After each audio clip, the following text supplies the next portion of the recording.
하나님이 당신을 계시해 주시기 전까지는 우리 사람은 하나님을 알 수가 없어요. 영적으로 죽은 존재이기 때문에. 하나님이 당신을 계시해 주시는데 누구에게 나타내 보여주시느냐? 그건 지난 주일에 들은 말씀입니다. 다시 한번 25절 말씀을 보겠습니다. 예수께서 대답하여 이르시되 천지의 주제이신 아버지여, 이것을 지혜롭고 슬기 있는 자들에게는 숨기시고 어린 아이들에게는 나타내심을 감사하나이다. 그러면서 주님은 올소이다, 이렇게 된 것이 아버지의 뜻입니다 말씀했어요. 여러분, 참 진리는 단순합니다.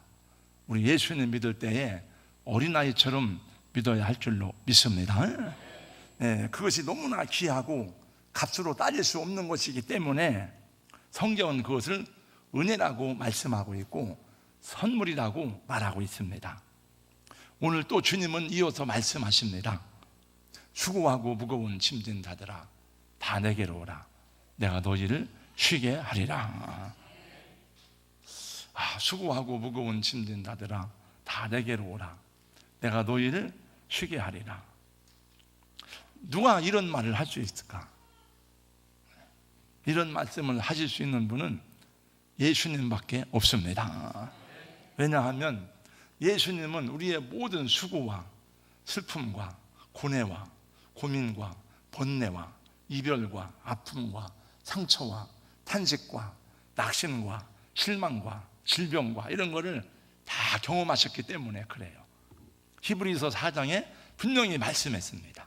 우리 주님은 다 경험하시고 또 그것을 우리와 함께 짊어지기 원하셨고, 그래서 예수님이 십자가에서 그 모든 것을 짊어지셨기 때문에 십자가의 무게는 그냥 단순한 그 고통이 아닙니다. 저는 이 마태복음 강의하는 중에 이 말씀이 다가와서 기쁘기도 하지만 한편으로는 걱정이 됐습니다. 왜냐하면 이 말씀이 너무나 좋고 축복이 되는 말씀인데 내가 말씀을 잘못 전하면 오히려 더 은혜가 감소될까 봐 차라리 돌아오는 주일날은 설교를 하지 말고 그냥 이 말씀을 그냥 음미하면 좋지 않을까, 이런 생각도 해보기도 했어요.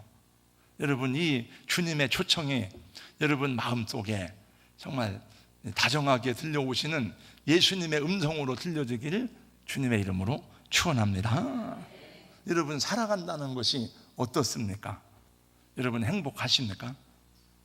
인생이 즐겁고 삶의 무게가 가볍고 여러분 삶이 쉽습니까? 한번 사람들에게 물어보세요. 쉽고 가볍고 재밌습니까? 물론 쉽고 가볍고 재미있는 일도 있지만은 인생 전체를 볼 때는 그렇지 않아요. 제가 어느 날 어린이 주일학교에서 아이들에게 한번 물어봤습니다. 어린이 여러분, 사는 게 재미있죠?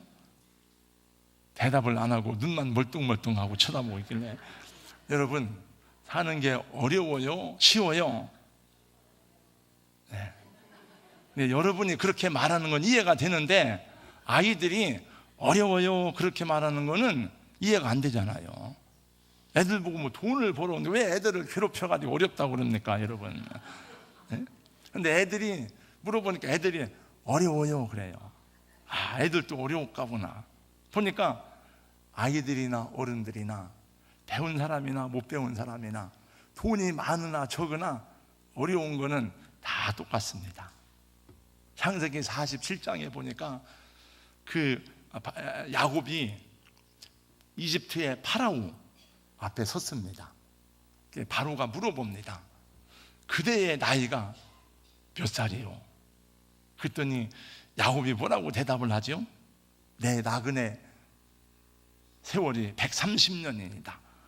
내 나이가 얼마 못 되니 우리 조상의 나그네길에 연조에 미치지 못하나 험악한 세월을 보냈나이다. 나는 험악한 세월을 보냈다. 그 불교에서는 인생을 고해라 그래, 고해라. 그래서 제가 고해란 뜻이 무슨 뜻인지 알지만은 다시 어제 용어 사전을 찾아봤어요. 그랬더니 이렇게 나와 있더라고요. 고해란 고통의 바다를 뜻하는 것으로서 현실의 세계에서는 고통이 끝도 없이 가득 차 있다는 것을 멀리 바다를 건너는 것에 비유하였다. 괴로움으로 가득 찬 인간 세계를 말하는데 번뇌가 가득한 극악 중생이 거처하는 세계를 일컫는 말이다. 우리 인생이 태어나서 죽는 날까지 걱정, 근심, 염려, 수고, 한숨, 괴로움이 없는 날이 어디 있습니까? 솔로몬처럼 이 세상에 부귀영화를 다 누려본 사람도 말하기를 일평생에 근심하며 수고하는 것이 슬픔뿐이라. 그의 마음이 밤에도 쉬지 못하나니 이것도 헛되도다. 또 시인은 노래하기를 이렇게 노래했습니다. 우리의 연수가 70이요 강건하면 80이라도 연수의 자랑은 수고와 슬픔뿐이요 신속히 가니 우리가 지나가니이다. 이 세상에 근심된 일이 많고 참 평안을 몰랐구나. 그래, 이 세상에 근심된 일이 많고 참 죽을 일 쌓였구나. 왜 이렇게 힘들고 어렵고 고생스럽지요? 창세기 보니까 그 원인을 알 수가 있어요. 그래서 옛날 우리 어머니는 내가 전생에 무슨 죄를 졌길래 전생에 무슨 죄를 졌길래 했는데, 우리 어머니가 전생에 무슨 죄를 진 게 아니고 우리 조상들이 아담과 하와가 하나님께 범죄하고 하나님을 떠나고 하나님 앞에 배반해서 그 죄와 저주가 찾아온 것입니다. 그래서 여자는 해산하는 수고를 감당해야 되고 힘들고 어렵고, 남자는 종신토록 땀을 흘려야 먹고 사는데 그 땅이 또 엉겅퀴와 가시덤불을 낸다고 그랬네요. 그리고 마지막에 너는 흙이니 흙으로 돌아갈 것이니라. 그래서 그렇게 살다가 흙으로 가는 거예요. 이 세상에 사는 동안에는 참된 평화가 안식이 없습니다. 생존하기 위해서 끊임없이 경쟁해야 되고 싸워야 되고 손발이 부르트록 일해야 되고, 또 사람과 사람 사이에 갈등과 미움과 분쟁과 싸움이 없는 곳이 어디에도 없습니다.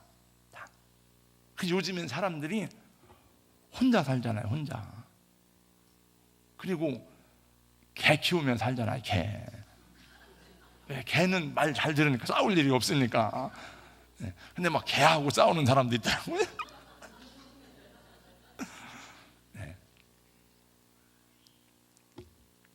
저는 박근혜 전 대통령, 이명박 전 대통령을 뭐 좋아하지는 않지만은 요즘에 보면서 정말 불쌍한 생각이 많이 들어요. 저분들이 어떻게 저렇게 생각할까? 그 아래에서 권력을 휘두르는 사람들도 다 감옥 갔잖아요. 근데 얼마 전에 그러더라고요. 두고 보자. 당신들도 지금 권력을 칼자루를 쥐고 있는 사람들 보고 하는 소리예요. 당신들도 그날을 당할 때가 있을 거다. 있습니다. 그날은. 세상은 바뀌니까. 수년 전 터키 그리스 성지 순례를 갔었어요. 우리가 가이드가 그때 버스 타고 가는 거리가 많으니까 그리스의 선박왕 오나시스에 대한 얘기를 한참 해주더라고요. 오나시스 얘기는 다 알죠. 오나시스는 60년대 70년대에 세계에서 돈이 가장 많은 대부호였습니다. 그가 가진 개인 소유의 선박만 해도 대형 선박만 250척이에요. 웬만한 나라가 가진 선박 다 합해도 250척이 안 됩니다. 그리고 항공회사를 운영하고 있어요. 돈이 많으니까 케네디 대통령의 미망인 제클린 여사를 돈으로 해서 결혼을 했습니다. 세계 최고의 부자와 세계 최고의 미녀가 결혼을 한 거예요. 근데 오나시스에는 전 부인에게서 낳은 아들과 딸이 둘이 있었는데, 아들은 오나시스가 사준 경비행기를 몰고 가다가 참변을 당해서 현장에서 죽었습니다. 딸은 돈이 많으니까 남의 남편을 가로채서 결혼했지만 3년 만에 파산을 하고 마약 중독에 시달리다가 스스로 목숨을 끊었습니다. 제클린도 그 돈으로 자기 아들에게 경비행기를 사줬는데 역시 비행기 사고로 아들 내외가 죽었습니다. 세계 최고의 부자와 최고의 미인이 만나서 행복할 줄 알았지만은 그 부유함도 그 명예도 그들에게 참 안식을 주지 못한 것입니다. 오히려 돈 때문에 상처받고 돈 때문에 망하게 된 비극적인 결말을 사람들에게 보여줬어요. 예수님은 말씀하십니다. 수고하고 무거운 짐진 자들아 다 내게로 오라. 내가 너희를 쉬게 하리라. 여러분, 명예가 우리의 안식과 돈을 주는 게 아니에요. 권세가 우리에게 안식과 쉼을 주는 게 아니더라고요. 공부를 많이 하면 안식을 얻을까? 전도서 보니까 공부를 많이 하는 것은 끝이 없대요. 내 머리를 번뇌케 할 뿐이라고 말씀했습니다. 저는 이 말씀을 언제 처음 접했느냐? 여러분 혹시 그 파도야라는 TV 소설 그 KBS 아침에 하는 드라마를 보시는 분이 혹시 있는지 모르겠습니다. 제가 그거를 우연찮게 보다가 그 우리 가정 얘기 같더라고요. 가정이 보니까 그 어머니는 얼마나 고생을 하는지 온 집안이 다 큰아들, 큰아들은 고시 공부하죠. 작은 아들은 요새 보니까 막 요새 며칠 동안 못 봤는데 쫓겨다니고 주먹질하고 이렇게. 우리 집도 저는 공부를 계속했대요. 근데 제 동생은 어려서부터 기름밥을 먹었어요. 기름 다 정비공장 가서 일하고 막 그렇게 하다가 사고가 나가지고 경수산업도로에서 유조차에 정면 충돌해가지고 허벅지가 그냥 부러진 게 아니고 다 으스러졌어요. 1년 동안 이 역까지 기부스를 하고 있는데 이게 가려우니까 제가 이제 한양대병원에 가보니까 철자줄을 길게 해가지고 그걸 꼬부려가지고 철자를 써서 막 긁는 거예요. 이렇게. 우리 어머니는 1년 동안 병간호 하고 우리 동생은 돈에 대한 욕심이 많아. 집착이 강해요. 그래가지고 그 당시 이제 보상금을 받고 나오는데 보상금으로 사업을 하겠다고 픽업 트럭을 샀어요. 제가 이 얘기를 아마 전에도 했을 거예요 아마. 그리고 돈이 아까우니까 옛날엔 종합보험을 안 들었어요. 책임보험만 들은 거예요. 픽업 트럭을 타고 예비군 훈련을 갔다가 오는데 예비군들이 다 그 뒤에 탄 거예요. 오다가 엑실 자원도가 부러져 가지고 차가 뒹굴었어요. 그래가지고 한 사람이 죽고 두 사람이 머리가 깨지고 세종병원에 다 입원해 부천에. 그 즉시 구속이 됐습니다. 보험이 안 들었으니까. 그래가지고 인천교도소 갔더니 이 말씀이 딱 있는 거예요. 수고하고 무거운 짐진 자들아 다 내게로 오라. 내가 너희를 쉬게 하리라. 근데 그때 눈물이 핑 돌더라고요. 저는 지금까지 한 번도 제가 교회 개척하고 하는데 우리 동생이 아니 저기 교회 헌금해주고 건축모험 해주고 왜 이런 거 안 해주는 것만 불평하고 원망스러웠지? 제가 형으로서 야 너 어떻게 사냐? 내가 뭐 도와줄 게 없냐? 이런 생각을 해본 적이 없어요 거의. 그러니까 내가 잘못된 형이죠 이게. 그 저는 그때 공부하고 있었어요 이제. 그래가지고 또 감옥에 몇 달을 또 있었어요. 이제. 그래서 합의 보느라고 조그만 연립주택 하나 샀는데 뭐 다 날라갔죠 이제. 근데 우리 동생이 그 이후에도 돈에 대한 집착을 못 버려요. 이게 안 되는 거예요. 다 안 되고. 근데 요즘에는 얼마 전에 저희 왔었잖아요. 이제 장로가 된 지 오래됐는데도 제가 볼 때는 장로님답진 않아요. 근데 요즘에는 제가 목사인지 우리 동생이 목사인지 알 수가 없어요. 정말 변했습니다. 매일 말씀 묵상하고 말씀 묵상하는 우리 형제들한테 매일 보내주는 거예요.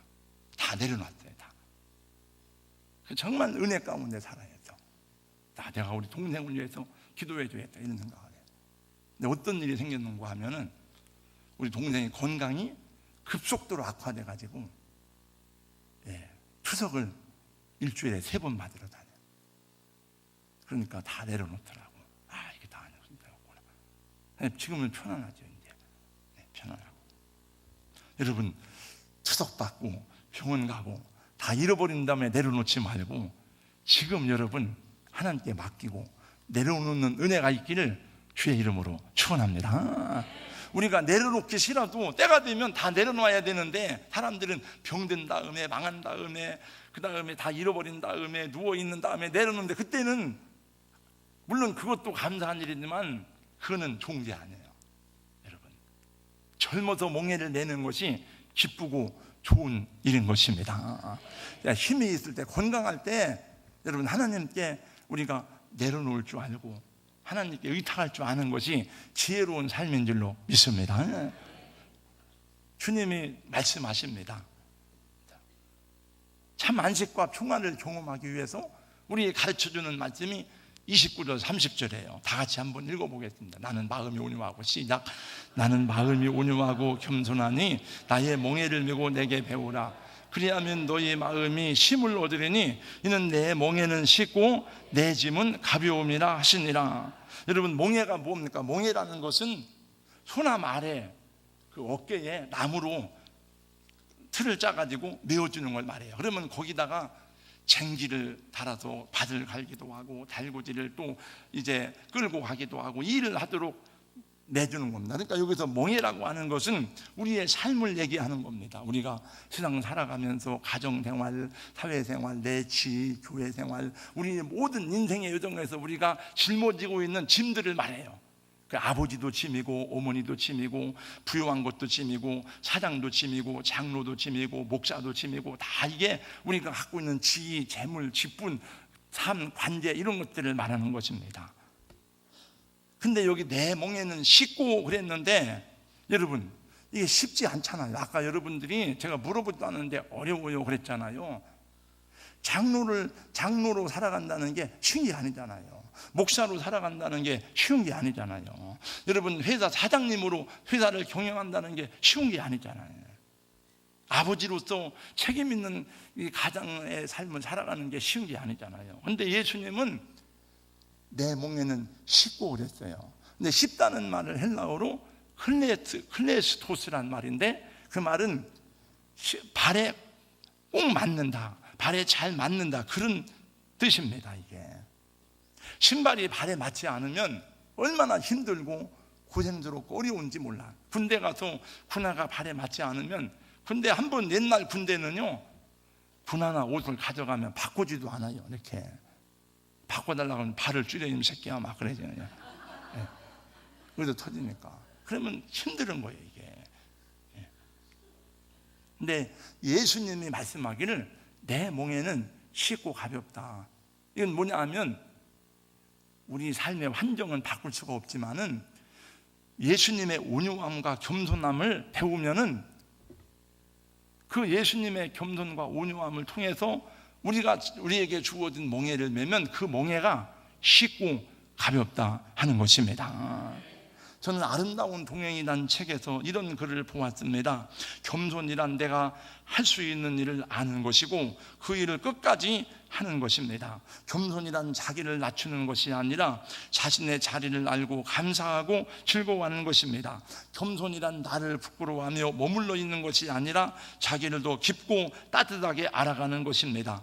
두려워하지도 서두르지도 부끄러워하지도 않으면서 자신의 길을 끝까지 가야 합니다. 그래야 타인의 수고와 아픔을 알게 되고 나의 가치와 부족함도 알게 됩니다.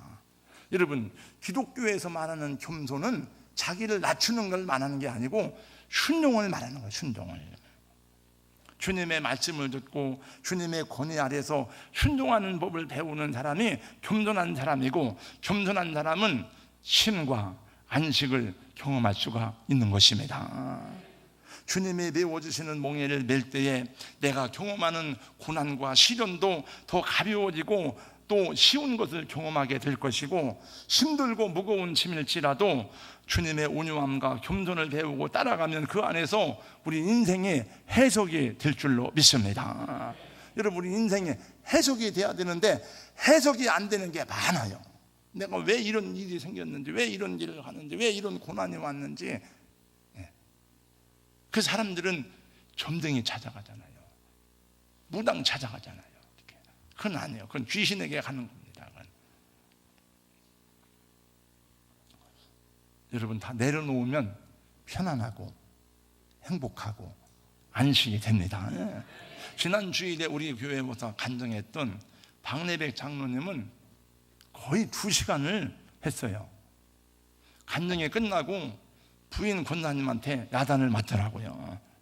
밑에 내려갔더니 뭘 그렇게 길게 하냐고. 끝나고 나서도 저는 굉장히 바쁜데 이분이 안 가고 계속 남아 있어가지고 하는 말이, 목사님하고 친구를 하고 싶다 그러길래, 아니 나는 목사고 자기는 장로인데 뭐 친구요, 이게 친구는.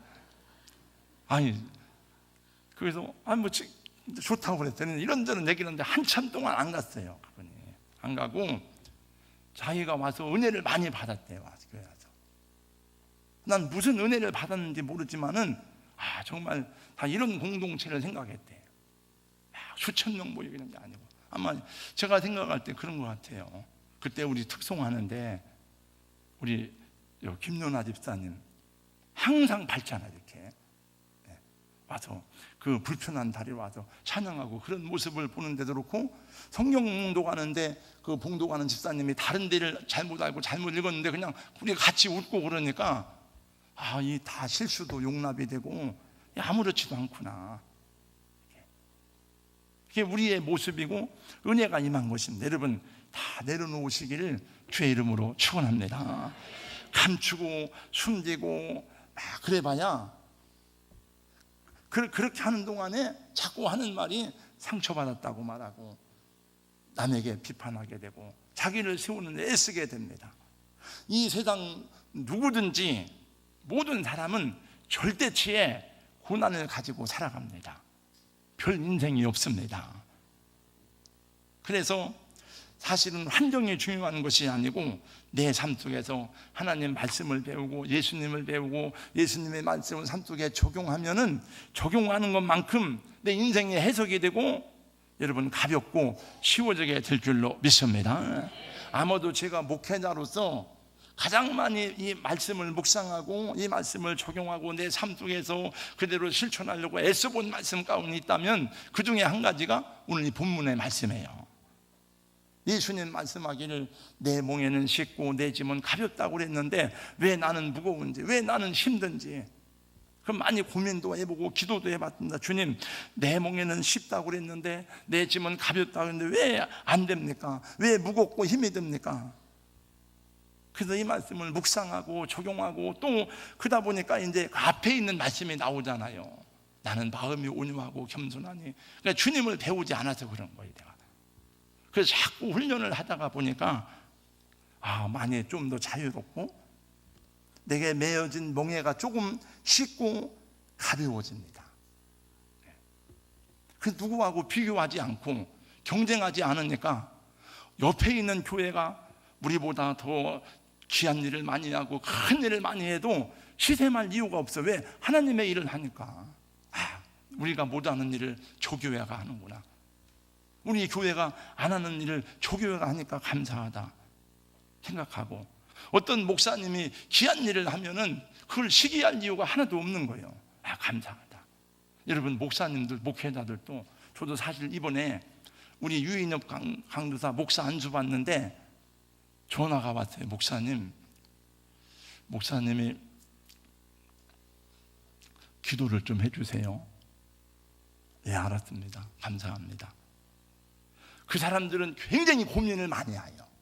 왜냐하면 목사님들도 그 순서가 있어요. 자기 서열이 있습니다. 그래서 축도, 설교, 축도, 축사, 권면. 그래서 제일 낮은 순서가 성경 봉독이요. 그 다음에 기도입니다. 그거 순서 잘못, 그러니까 저도 노회장을 2번 해보니까 알지만 순서 잘못하면 욕 되게 먹습니다. 저도 딱 할 때 이건 내 격에 맞는 게 아닌데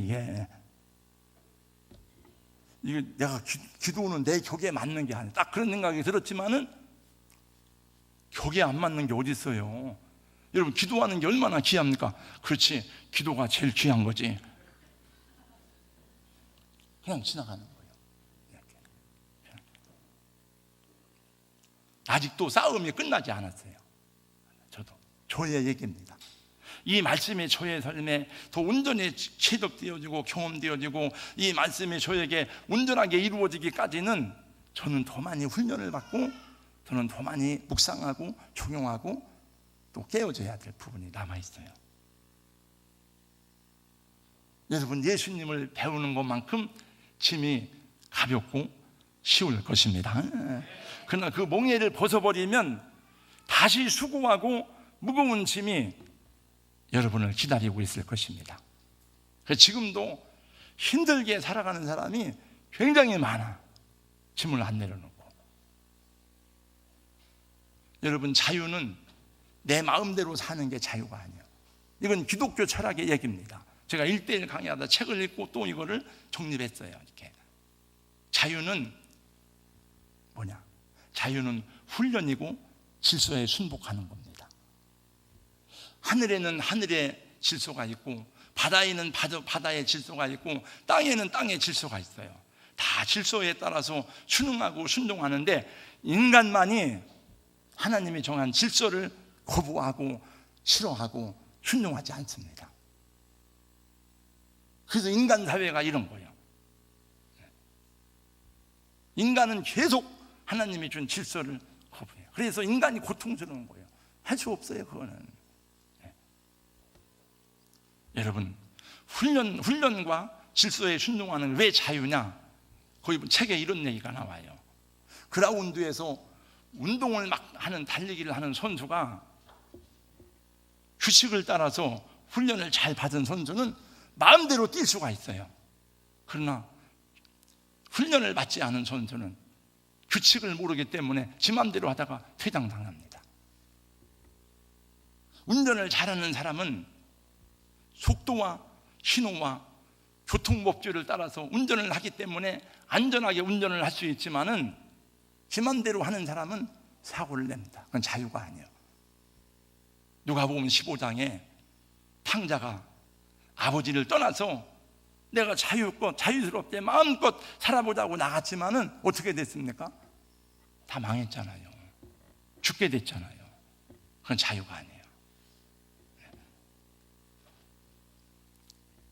우리 하나님의 말씀대로 순종하며 살기를 힘쓰는 것은 당연한 기도인의 자세이지만 우리는 하나님이 아니기 때문에 다 여러분 책임지려고 하지 말고 내 책임의 한계 안에서 순종하고 짐을 지고 다 수고한 다음엔 맡기시기를 예수님의 이름으로 축원합니다.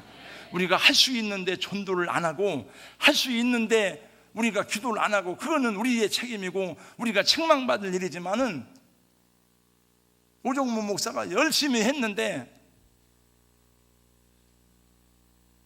이렇게 됐다. 그러면 그걸로 감사하고 만족해야 되고 있잖아요. 우리가 더 많이 노력하고 기도해서 성장시키고 영혼을 구원하고 부흥시켜서 근데 안 하면 그거는 우리가 게으른 종이지만 우리 최선을 다했으면 그걸로 만족하고 감사한 것입니다. 오늘날 새벽에 그 말씀 새벽 집회할 때 들었어요. 노아는 120년 동안 방주를 예배하면서 의를 전파했는데 구원받은 사람이 몇 명뿐이뇨? 성경에 베드로서에 버렸어요. 구원받은 사람이 몇 명이요? 겨우 8명이다. 8명이요, 8명. 상관없어요. 때로는 부족한 것이 축복이고 때로는 약하고 무능한 것이 축복인 것을 배우게 될 것입니다. 그래서 저는 베드로를 좋아해요. 베드로를. 허물 많은 베드로를 용서하시고 그런 찬송을 부르면 은혜가 돼요. 은혜다. 의심 많은 토마에게 확신 주시고 사랑하는 그의 제자 가슴에 안고 부드러운 사랑으로 품어주셨네.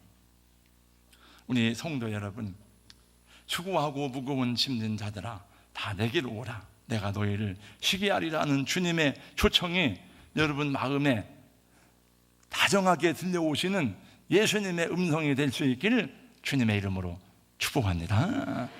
나는 마음이 온유하고 겸손하니 나의 멍에를 베고 내게 배우라. 그리하면 너희 마음이 쉼을 얻으리니 내 멍에는 쉽고 내 짐은 가볍다는 이 말씀을 계속 적용하고 실천하고 적용하고 힘쓰고 애쓰게 되면서 여러분 체험될 수 있기를 예수님 이름으로 축원합니다.